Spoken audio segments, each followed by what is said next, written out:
এক পাহাড় ঘেরা জঙ্গলে থাকতো এক ছোট্ট বাদর। সে খুব দুষ্টু ছিল, কিন্তু মনটা ছিল ভালো। জঙ্গলের সবাই তাকে পছন্দ করত, শুধু একটা সমস্যা, সে কারোর কথা মন দিয়ে শুনত না। একদিন সে জঙ্গলের ভেতরে একটা নীল রঙের ছোট্ট ঘণ্টা খুঁজে পেল। ঘণ্টাটা নাড়তেই টিং টিং করে শব্দ হলো। আশ্চর্যভাবে যে প্রাণী ওই শব্দ শুনত সে শান্ত হয়ে যেত। বাদর খুশি হয়ে ঘণ্টাটা নিয়ে সারা জঙ্গলে ঘুরে বেড়াতে লাগলো, কিন্তু সে মজা করতে করতে ঘণ্টা বাজাতো, কখনো কারণ ছাড়াই। ধীরে ধীরে জঙ্গলের প্রাণীরা আর ঘণ্টার শব্দকে গুরুত্ব দিতে লাগলো না।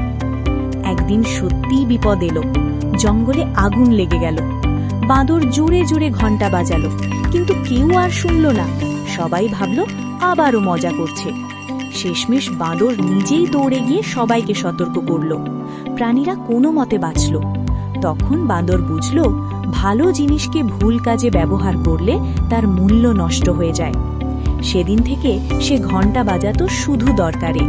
জীবনে অনেক জিনিস আছে যেগুলোর সত্যিকারের মূল্য অনেক বড়, কিন্তু আমরা যখন সেই জিনিসগুলোকে অকারণে মজা করার জন্য বা হালকাভাবে ব্যবহার করি, তখন ধীরে ধীরে মানুষ তার গুরুত্ব বুঝতে চায় না।